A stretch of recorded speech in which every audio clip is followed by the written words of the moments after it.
আসসালামু আলাইকুম প্রিয় দর্শক, অন্য মঞ্চের আলাপচারিতায় আপনাদের সকলকে আমন্ত্রণ জানাচ্ছি। গতকাল 20শে ফেব্রুয়ারি মানব জমিনের অনলাইন সংস্করণে প্রকাশিত একটি প্রতিবেদনে দাবি করা হয়েছে যে অন্তর্বর্তীকালীন সরকারের অন্তত 3 জন প্রভাবশালী উপদেষ্টা আসন্ন নির্বাচন স্থগিত করার জন্য শেষ মুহূর্ত পর্যন্ত চেষ্টা চালিয়েছেন। তারা মনে করছেন দ্রুত নির্বাচন হয়ে গেলে তাদের ব্যক্তিগত ও রাজনৈতিক ভবিষ্যৎ অনিশ্চয়তায় পড়তে পারে। এই উদ্দেশ্যে তারা অন্তর্বর্তী সরকারের প্রধান উপদেষ্টাকে সরাসরি চাপ দিয়েছেন এবং বিভিন্ন প্রশাসনিক ও কৌশলগত কারণ দেখিয়ে নির্বাচন পিছিয়ে দেওয়ার প্রস্তাব দিয়েছেন এবং নানাবিধ ষড়যন্ত্র চালিয়েছেন যাতে নির্বাচন 12 ফেব্রুয়ারিতে না হতে পারত তার জন্যে। আলোচিত রিপোর্টিংয়ের সবচেয়ে চাঞ্চল্যকর দিক হলো ওসমান হাদি হত্যার সাথে এই 3 উপদেষ্টার যোগসূত্রের ইঙ্গিত। যদিও মানবজমিন সরাসরি নাম উল্লেখ করেনি, তবে তাদের বর্ণনায় এমন কিছু ইঙ্গিত দেওয়া হয়েছে যা নির্দিষ্ট কয়েকজনের দিকে আঙুল তোলে। প্রতিবেদনে প্রশ্ন তোলা হয়েছে কেন তারা এই হত্যাকাণ্ডের সুষ্ঠু তদন্তের বদলে বিষয়টি ধামাচাপা দিতে আগ্রহী ছিলেন। সন্দেহ করা হয়েছে নির্বাচিত সরকার ক্ষমতায় এলে এই হত্যাকাণ্ডের বিচার বিভাগীয় তদন্ত পুনরায় শুরু হতে পারে, যেখানে তাদের সরাসরি যোগাযোগ বা সম্পৃক্ততা বা দায়িত্বে অবহেলার প্রমাণ বেরিয়ে আসার ভয় রয়েছে। ফলত এই 3 উপদেষ্টা সরকারের ভেতর একটি গোষ্ঠী তৈরি করেছেন। তাদের সঙ্গে আরও 2-1 ছিলেন পরোক্ষভাবে, কিংবা তারা ততটা গুরুত্বপূর্ণ অংশীদার হতে পারেননি। তারা প্রধান উপদেষ্টাকে বোঝানোর চেষ্টা করেছেন যে সংস্কার শেষ না করে নির্বাচন দিলে দেশ আবার সংকটে পড়বে। তবে রাজনৈতিক বিশ্লেষকরা মনে করছেন সংস্কারের আড়ালে তারা মূলত নিজেদের সুরক্ষা নিশ্চিত করতে চেয়েছিলেন। এই রিপোর্টিংয়ের ফলে রাজনৈতিক দলগুলো ও সাধারণ মানুষের মধ্যে পূর্বতন অন্তর্বর্তী সরকারের নিরপেক্ষতা নিয়ে বড় ধরনের আস্থার সংকট তৈরি হয়েছে। বিএনপি, জামায়াত সহ অন্যান্য প্রধান দলগুলো, যদিও জামায়াত তারা নিজেরাই এই ব্যবস্থার সঙ্গে জড়িত, এই প্রচেষ্টার সঙ্গে, তবে বিএনপি এই প্রতিবেদনের পর সোচ্চার হয়েছে। হাদি হত্যা নিয়ে যে প্রশ্ন তোলা হয়েছে তা নিয়ে এখন রাজপথে এবং সামাজিক যোগাযোগ মাধ্যমে তীব্র প্রতিক্রিয়া দেখা দিচ্ছে।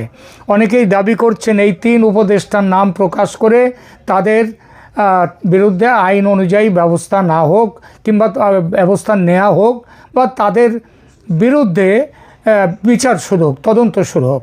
সংক্ষেপে মানবজমিনের এই প্রতিবেদনটি মূলত অন্তর্বর্তীকালীন সরকারের ভেতরের ক্ষমতার লড়াই এবং বিচারহীনতার সংস্কৃতি বজায় রাখার চেষ্টার একটা চিত্র ফুটিয়ে তুলেছে। এটা ইঙ্গিত দেয় যে সংস্কারের দোহাই দিয়ে নির্বাচনের বিলম্ব ঘটানো শুধুমাত্র রাজনৈতিক কৌশল নয়, বরং অনেক ক্ষেত্রে তা অপরাধ থেকে বাঁচার একটি বর্ম হিসেবে ব্যবহারের উদ্দেশ্যে। একজন গোয়েন্দার চশমা দিয়ে দেখলে মানব জীবনের এই রিপোর্টিংটি কেবল একটি সংবাদ নয়, বরং এটি একটি পলিটিক্যাল থ্রিলারের যেন ব্লু প্রিন্ট। 20শে ফেব্রুয়ারি 2026-এর এই বিস্ফোরক প্রতিবেদনটি বিশ্লেষণ করলে প্রথমেই যে প্রশ্নটি মাথায় আসে সেটা হলো, এই রিপোর্টিংয়ে আদৌ কি কোনো বাস্তবতা আছে, নাকি এটা একটা স্রেফ উইচ হান্ট? 24-এর অভ্যুত্থানের নেতাদের কলঙ্কিত করার উদ্দেশ্যে এটা একটা অপপ্রচার মাত্র। এটাই কি? এই প্রশ্নের উত্তরে বলতে হয়, নির্বাচনের দিন নিয়ে যেভাবে মোহাম্মদ ইউনূস বারবার নিজের কথার পরিবর্তন করেছেন, তাতে মনে হওয়া স্বাভাবিক যে তার উপর কোনো বড় চাপ ছিল, যার জন্য নির্বাচনের দিনক্ষণ বারবার পাল্টেছেন তিনি। এমন সম্ভাবনা সেই প্রথম থেকে মানুষের মনে ছিল। এখন এই রিপোর্টিং সেই ধারণা অনেকটাই সত্যি প্রমাণ করল। যে 3 উপদেষ্টা এই ষড়যন্ত্রের মূলে ছিল, তারা দেশকে অশান্ত করে নিজেদের চক্রান্ত সফল করার চেষ্টায় ছিল। এই লক্ষ্যেই হাদি হত্যা, এই লক্ষ্যে মব সন্ত্রাস, এই লক্ষ্য পূরণে ডেইলি স্টারের আর প্রথম আলো পত্রিকার ভবনে আক্রমণ, তার পুড়িয়ে দেয়া। আরও একটু এগিয়ে বলা যায় 24 জুলাইয়ের পরিবেশ দেশে আবার ফিরিয়ে আনতে অ্যান্টি ইন্ডিয়া নতুন ঢেউ তোলার জন্য সংখ্যালঘু হিন্দুদের ওপর নতুন করে আক্রমণের ছক এই কারণেই তৈরি। ক্রিকেট নিয়ে যা হলো দেশে, সেটাও এই চক্রান্তের অন্যতম হাতিয়ার। সুতরাং বলতেই হয়, মানব জমিনের রিপোর্ট সরকারের মধ্যে থাকা উপদেষ্টা সহ সরকারের অত্যন্ত ঘনিষ্ঠদের একটা দল, যারা যে কোনোভাবে ক্ষমতা আঁকড়ে থাকতে চেয়েছিল। এই যে অভিযোগ, এটা শুধু সত্যি নয়, ভীষণভাবে সত্যি। অতএব আসা যাক পরের প্রশ্নে। এই 3 উপদেষ্টা কারা? এটা একটা প্রশ্ন, এবং সেই সাথে আরও প্রশ্ন যার একটা ইঙ্গিত আছে মানব জমিনের এই প্রতিবেদনে, যদিও সরাসরি বলা নেই। প্রধান উপদেষ্টা মোহাম্মদ ইউনূসকে কি শেষ দিকে অন্ধকারে রেখে বা অগ্রাহ্য করে এই চক্রান্তের সঙ্গে যুক্তরা দেশকে অশান্ত করতে চেয়েছিল, নির্বাচন স্থগিত করতে চেয়েছিল, ক্ষমতা আঁকড়ে রাখার চেষ্টা করছিল? প্রথমে কে এই 3 উপদেষ্টা? এদের একজন সম্প্রতি দক্ষিণ এশিয়ার একটি রাষ্ট্রে সফরে গিয়ে একবার বেশ কয়েক ঘন্টা ডিপ্লোম্যাটিক নিয়মকানুন ভেঙে নিরুদ্দেশ হয়ে গিয়েছিলেন কয়েক ঘন্টার জন্যে। মানে তার পুরো হিসাব কিন্তু এই মানবজমিন পত্রিকার কাছে আছে, নইলে এটা তারা বলতে পারতো না দক্ষিণ এশিয়ার কথা, সেই সফরের কথা। কিন্তু আমরা মানবজমিন যখন নাম উচ্চারণ করেনি, আমরা দেখি যে কে তিনি।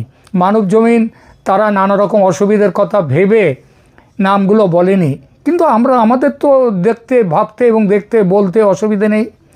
সুতরাং আমরা দেখি তিনি কে, কোথায় গিয়েছিলেন, কার সঙ্গে দেখা করেছিলেন ও কেন দেখা করেছিলেন। মানবজমিন বলছে নির্বাচন যাতে 12 ফেব্রুয়ারি না হয়, যাতে পিছিয়ে যায়, সেই উদ্দেশ্যেই তিনি কারোর সঙ্গে দেখা করতে গিয়েছিলেন।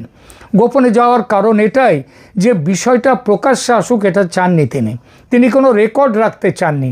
এই জন্যেই যে ভবিষ্যতে নতুন সরকার এলে যাতে তিনি ফ্যাসাদে না পড়েন। গত 3-4 মাসে কোন উপদেষ্টারা বিদেশ সফরে গিয়েছেন সেগুলো আমি দেখলাম। বিশেষ করে দক্ষিণ এশিয়ার কোনো গুরুত্বপূর্ণ দেশে কে গিয়েছিলেন, কোন উপদেষ্টা?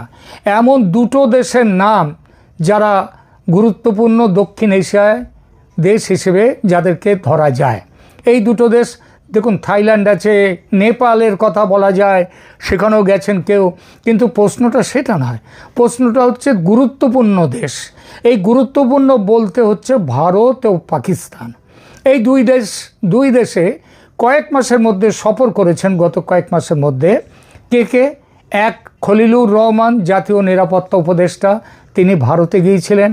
এবং 2, ভারতে গিয়েছিলেন তিনি কলম্বো সিকিউরিটি কাউন্সিলের মিটিংয়ে যোগ দিতে। এবং এটা শুধু ভারত নয়, এটা আমেরিকা সহ পৃথিবীর আরও এই কলম্বো সিকিউরিটি কাউন্সিলের মেম্বাররাও তার মধ্যে ছিল, এবং বাংলাদেশও তার মধ্যে আছে। সুতরাং তিনি গিয়েছিলেন সরকারি একটা আন্তর্জাতিক মিটিংয়ে যোগ দিতে। আর দ্বিতীয় যিনি, তার নাম হচ্ছে সৈয়দা রিজওয়ানা হাসান। তিনি কোন দপ্তরের? তিনি হচ্ছেন পরিবেশ জলসম্পদ দপ্তরের উপদেষ্টা। তো পাকিস্তানে পরিবেশ নিয়ে যাওয়ার তার কী কারণ বোঝা যায় কি? আর জল সম্পদ পাকিস্তানে তার কী কাজ? তবু তিনি পাকিস্তানে গেছেন। এদের মধ্যে রিজওয়ানা হাসান, তাকেই আমরা মনে করি যে তিনি হচ্ছেন এই উপদেষ্টা মণ্ডলী, যে 3 উপদেষ্টার কথা বলা হচ্ছে তাদের প্রথম জনটি তিনি। কারণ ভারত কোনো উপদেষ্টার সঙ্গে নির্বাচন বন্ধ করা নিয়ে কোনো গোপন আলোচনায় যাবে না।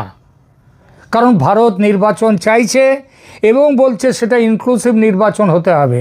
ভারত তার জন্যে নির্বাচন বন্ধের কথা ভারত কোনোদিন বলেওনি, আর সেই দাবিও করেনি। দাবি করলে ওই তারেক রহমানের সাথে গত 1 বছর ধরে যোগাযোগ করে তাকে দেশে ফিরিয়ে নিয়ে আসতো না ভারত। সুতরাং ভারত নয়, তাহলে কে? যে পাকিস্তান হতে পারে। অতএব নির্দ্বিধায় বলা যায় 3 উপদেষ্টার একজন রিজওয়ানা হাসান, সৈয়দা রিজওয়ানা হাসান, যিনি পাকিস্তান সফরে গিয়েছিলেন। আবার তিনি পাকিস্তানে গিয়ে কয়েক ঘন্টার জন্যে নিরুদ্দেশ হয়ে গিয়েছিলেন। তিনি কোথায়? পাকিস্তানে যে হাইকমান্ড, ভারতের বাংলাদেশের যে হাই কমিশন, তারাও তাদেরকে না জানিয়ে তিনি উধাও হয়ে গিয়েছিলেন। দ্বিতীয় জনের নাম, দ্বিতীয় উপদেষ্টা কাকে সন্দেহ করা যায়? তার নাম আসিফ নজরুল। কেন? ক্ষমতা চলে গেলে সবচেয়ে বড় ফ্যাসাদে যে উপদেষ্টা 2-3 জন আছেন পড়বেন, তাদের মধ্যে প্রথম নাম হচ্ছে এই উপদেষ্টা আসিফ নজরুলের। ইনি অন্তর্বর্তী সরকারের তাত্ত্বিক গুরু ছিলেন, তাত্ত্বিক গুরু। ওই সরকারের যত অপকর্ম তার মূল মস্তিষ্ক এই আসিফ নজরুল।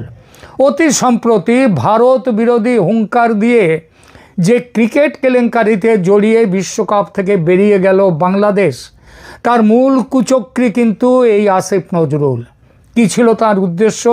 যাতে ওই ক্রিকেটের হাঙ্গামা নিয়ে বাংলাদেশের রাজপথ অশান্ত হয়, নির্বাচন পিছিয়ে যায়, কিন্তু সেটা হয়নি। এছাড়া আরও আছে হাদি হত্যার চক্রান্ত, ও তার পরবর্তী পর্যায়েও আসিফ নজরুলের বড় ভূমিকা আছে। হত্যাকাণ্ড ঘটতে না ঘটতে বিষয়টাকে অন্যদিকে ঘুরিয়ে দিতে, মানে যেমন হত্যাকারী ভারতে পালিয়েছে, কোন জায়গা দিয়ে পালিয়েছে, বিএসএফ এবং ভারতের নিরাপত্তা কর্মীরা তাকে কিভাবে সাহায্য করেছে, এবং হত্যাকারী যে ভারত ও আওয়ামী লীগের পাঠানো, এই তত্ত্ব আবিষ্কার করে বাজারজাত করা, সেই পরিকল্পনাটা কিন্তু এই আইন উপদেষ্টা আসিফ নজরুলের। যদিও তাতেও শেষ রক্ষা হয়নি। আসিফ নজরুল ও তার বর্তমান স্ত্রী শিলা আহমেদের বিরুদ্ধে অভিযোগ যে দুজন যোগসাজশ করে অন্তত 15,000 কোটি ঘুষের টাকা বিদেশে পাচার করেছেন।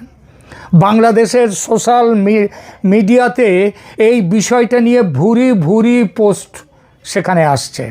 ফলে অন্তর্বর্তী সরকার বাঁচিয়ে রাখার বড় দরকার ছিল এই আসিফ নজরুলের, আর তিনি তাই এই জন্য যা করবার তার সেগুলো করবার প্ল্যানিং তিনি করেছেন। তৃতীয় উপদেষ্টা বৈষম্য বিরোধী ছাত্র আন্দোলন তথা এই আন্দোলনের নেতাদের বর্তমান যে অফশুট, তাদের বর্তমান সন্তান এনসিপির সঙ্গে যারা জড়িয়ে আছেন, তাদের মধ্যে প্রায় শেষ পর্যন্ত যিনি উপদেষ্টা হিসেবে ছিলেন এবং ভোটে দাঁড়াবার জন্য একেবারে শেষ মুহূর্তে যিনি উপদেষ্টার পদ থেকে পদত্যাগ করেছেন, সেই আসিফ মাহমুদ সজীব ভুঁইয়া। তিনি কত হাজার কোটি টাকা কামিয়েছেন, কত বিটকয়েনের মালিক, তার হদিশ পেতে তারেক রহমান সরকারকে আলাদা তদন্ত কমিশন বসাতে হতে পারে। উপদেষ্টা ভুঁইয়া ঢাকা 8 আসনের জামাত এনসিপি জোটের প্রার্থী নাসির উদ্দিন পাটোয়ারির সঙ্গে জোট বেঁধে এই কেন্দ্রের স্বতন্ত্র প্রার্থী হিসেবে প্রতিদ্বন্দ্বিতায় ইচ্ছুক ওসমান হাদিকে হত্যার চক্রান্ত করেছিলেন এবং সেই হত্যাকাণ্ডে জড়িত ছিলেন।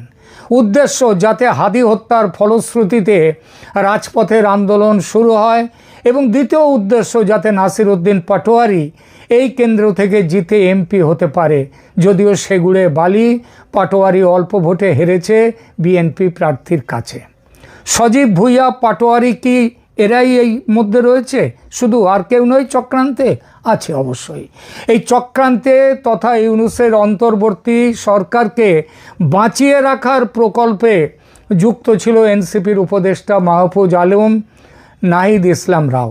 নাহিদ ভোটে দাঁড়িয়েছিলেন ঠিকই, তবে সরকার টিকিয়ে রাখার চক্রান্তে সামিল ছিলেন সব সময়েই। যেমন সামিল ছিল জামাত, কিন্তু এই মানব জমিনের যে রিপোর্টিংটা বেরিয়ে আসার পর আবার জামাত মুখ রক্ষা করার জন্য পাবলিকের চোখে ধুলো দিতে তারা 3 উপদেষ্টার নাম ঘোষণার দাবি জানাচ্ছে। তারা 11ই ফেব্রুয়ারি পর্যন্ত জামাত চেয়েছিল যাতে ভোট না হয়।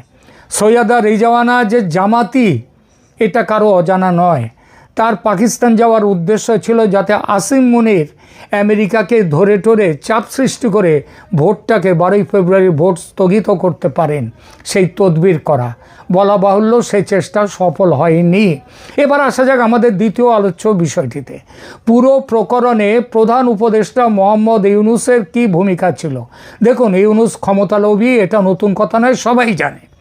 ছলে বলে কৌশলে ক্ষমতা আঁকড়ে রাখতে সব রকম চেষ্টা তিনি চালিয়ে গেছেন, কিন্তু শেষ দিকে যখন তিনি দেখলেন নির্বাচন ঠেকিয়ে রাখা যাবে না, আমেরিকা স্পষ্ট অবস্থান নিয়েছে নির্বাচনের ব্যাপারে এবং নির্বাচন নিয়ে ভারত ও আমেরিকা একটা অভিন্ন জায়গাতে পৌঁছেছে, তখন তিনি বুঝলেন সর্বনাশের অর্ধেক ভালো।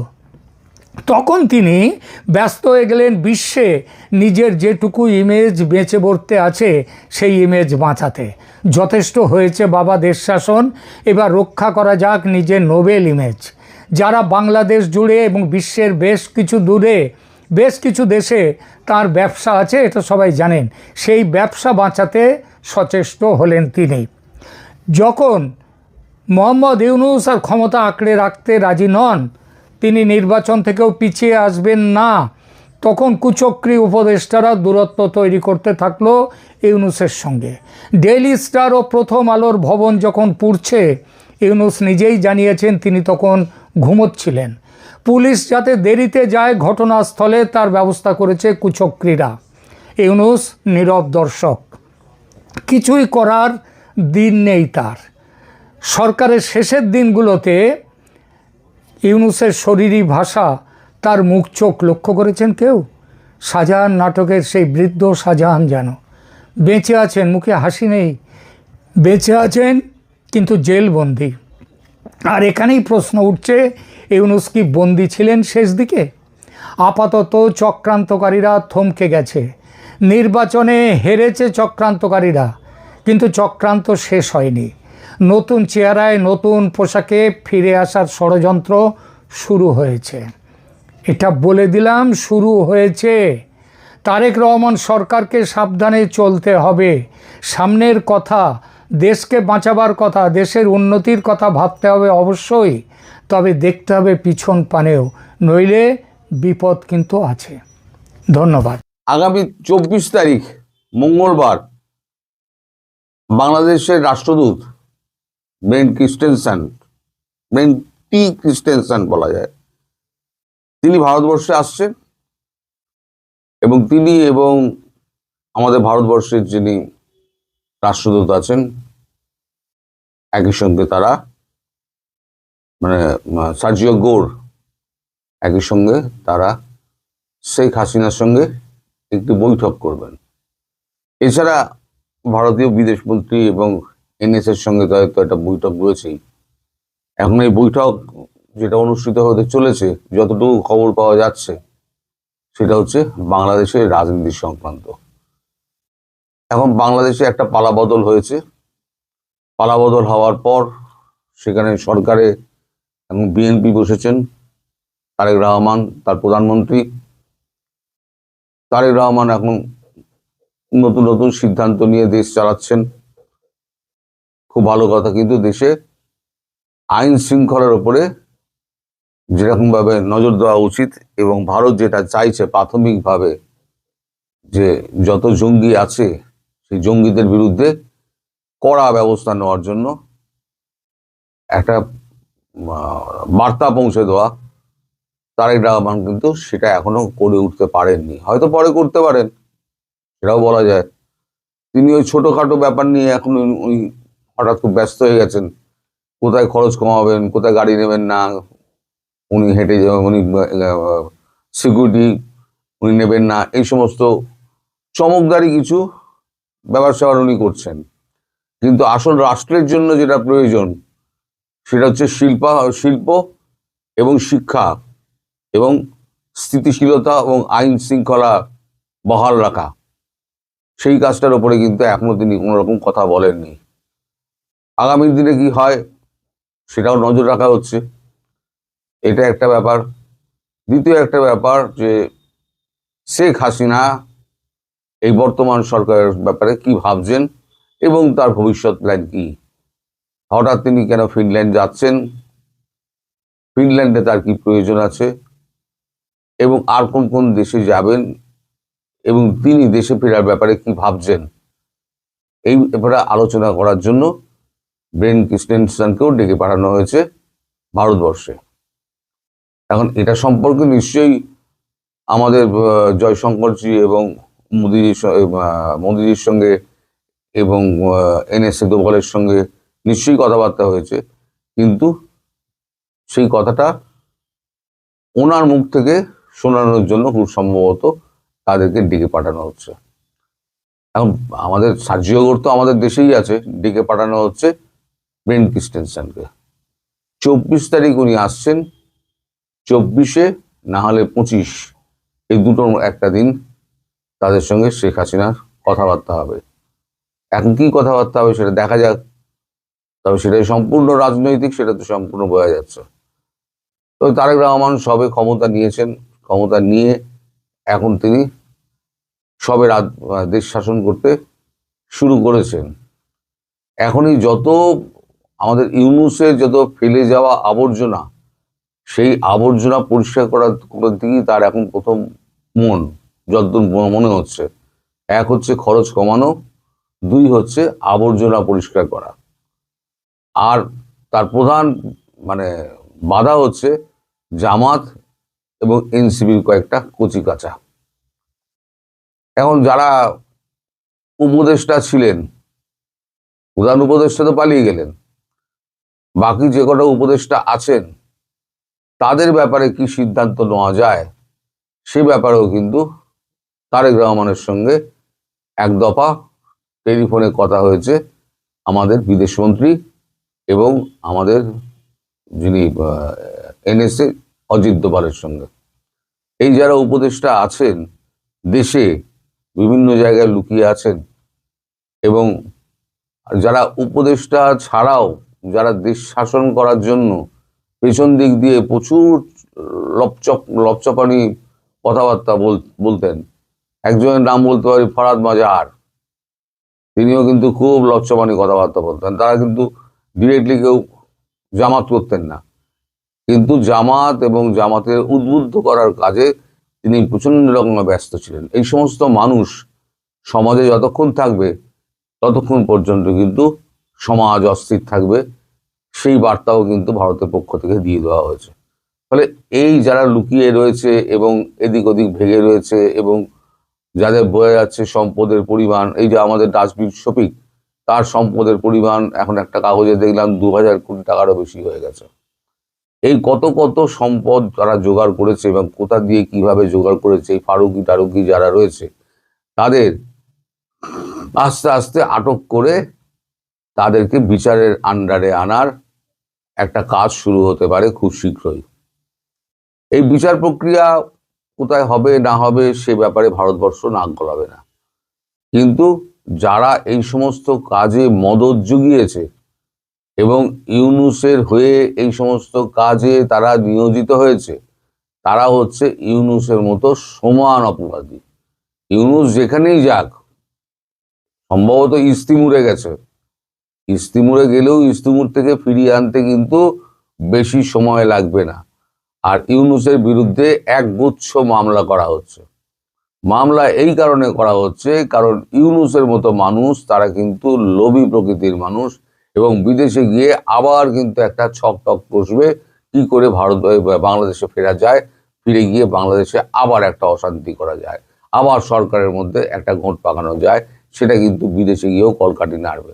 ফলে ওনার বিরুদ্ধে একটা একগুচ্ছ মামলা, যেমন ওই 666 কোটি টাকা কর্মকূপ, তারপর নিজস্ব ওই সমস্ত লাইসেন্সগুলো নেওয়া, তারপরে এখানে অর্থ খরচ, ওখানে অর্থ খরচ, বিদেশে কোটি কোটি টাকা গিয়ে লোক লস্কর নিয়ে গিয়ে বিদেশে খরচা করা, সরকারি অর্থ অপব্যবহার, যেটাকে ইংরেজিতে বলে মিসইউজ, সেই মিসইউজ করার এর জন্য একই দেশ গরিব, তারপর অর্থনীতিটাকে ধ্বংস করে দেওয়া, সব নিয়ে তার বিরুদ্ধে পৃথকভাবে অন্তত 50-60টা মামলা তার বিরুদ্ধে করা হবে, এবং প্রত্যেকটা মামলায় তাকে যাতে হাজির করা যায় তার জন্য ভারতবর্ষ এবং আমাদের সার্জিও গোর এবং মার্কো রুবিও এবং কংগ্রেস এবং মার্কিন কংগ্রেস এবং রিপ্রেজেন্টেটিভ যারা রয়েছেন তারা কিন্তু এই ব্যাপারে একমত। কিন্তু একটা দেশকে এভাবে একটা বিপদগ্রস্ত অবস্থায় ফেলে দিয়ে তিনি যে এভাবে চুপি সারে পালিয়ে গেলেন, তাকে সেফ এক্সিট দেওয়া হলো কেন, সেই প্রশ্নের উত্তর কিন্তু তারেক রহমানকে দিতে হবে। তিনি তো জানতেন, তাকে তো বলা হয়েছিল তাকে সেফ এক্সিট দেওয়া যাবে না, তাকে সেফ এক্সিট তারেক রহমান দিলেন কেন, এই উত্তর কিন্তু তারেক রহমানকে দিতে হবে।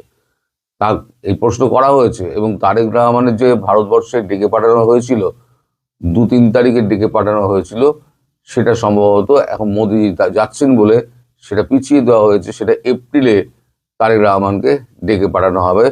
ওই ভারত সফর দিয়ে তার শুরু হবে বিদেশ ভ্রমণ, সেটা যেটা বলেছিলাম সেটা আপাতত পিছিয়ে যাচ্ছে। পিছিয়ে গিয়ে হচ্ছে এপ্রিল মাসের প্রথম দিকে তারেক রহমানকে ডেকে পাঠানো হবে, এবং সেখানে তারেক রহমানকে প্রশ্ন করা হবে যে আপনাকে বলা সত্ত্বেও আপনি কেন সেফ এক্সিট দিলেন, আপনি ওখানেই কেন আটকে দিলেন না। তার মানে তারেক রহমানের সঙ্গে কি তলায় তলায় কোনো রকম যোগাযোগ হয়েছিল, কথাবার্তা হয়েছিল? এখন তারেক রহমান যদি এক্ষেত্রে যদি সদুত্তর না দিতে পারেন, তাহলে কিন্তু তারেক রহমান কিন্তু কাঠগড়ায় উঠে যাবেন। কাঠগড়ায় শুধু ভারতবর্ষের কাঠগড়ায় উঠবেন না, উঠবেন কিন্তু আমেরিকার কাঠগড়াতেও উঠবেন। আর আমেরিকার সঙ্গে যে সমস্ত দেশ বিরোধী চুক্তি উনি করেছেন, আমেরিকার সঙ্গে তো করেননি, করেছেন হচ্ছে ডোনাল্ড ট্রাম্পের সঙ্গে। ডোনাল্ড ট্রাম্প এককভাবে একটি প্রশাসন চালাচ্ছে, যে প্রশাসনের সঙ্গে মানে সরকারের সঙ্গে একটা বিভেদ তৈরি আছে। সেটা আমি বরাবর আপনাকে বলেছি, দুটো প্রশাসন ভাগাভাগি হয়ে গিয়েছে। একটা চালাচ্ছে ডোনাল্ড ট্রাম্প নিজে, আর একটা চালাচ্ছে মার্কিন কংগ্রেস, ডেমোক্র্যাট, আর ডোনাল্ড ট্রাম্পের যে দল। তো যাই হোক, ডোনাল্ড ট্রাম্পের বিরোধী এবং ডোনাল্ড ট্রাম্প নিজে। এই যে ডোনাল্ড ট্রাম্প এখন কি বলে, ইরান আক্রমণ করার জন্য 10 দিনের যে একটা টাইম দিয়েছেন, একটা হুঙ্কার দিয়েছেন, তাতে কিন্তু আমেরিকার কংগ্রেসের কিন্তু সায় নেই। কারণ এটা একটা বিশ্বযুদ্ধের প্রস্তুতি শুরু হয়ে যাবে। একটা দেশকে ধ্বংস করতে গিয়ে কূটনৈতিকভাবে তাকে যাকে করা যায়, তাকে তিনি একেবারে যুদ্ধক্ষেত্রে নামিয়ে দিয়ে সারা বিশ্বকে অস্থির করার চেষ্টা করছেন। সেটাও কিন্তু সবাই মেনে নিচ্ছে না। ফলে জল এখন অনেক দূর গড়াবে। তবে ইউনূসের ভাঙার পেছনে কেন তারেক রহমান ছাড়টা দিলেন, সেটা কিন্তু তারেক রহমানকে উত্তর দিতে হবে। যদিও এই প্রশ্ন অলরেডি তারেক রহমানের কাছে পৌঁছে দেওয়া হয়েছে যে আপনাকে এই উত্তরটা দিতে হবে, আপনি ইউনূসকে কেন ছেড়ে দিলেন। এমনিতে সবাই ভালো থাকবেন, সুস্থ থাকবেন এবং সাবধানে থাকবেন।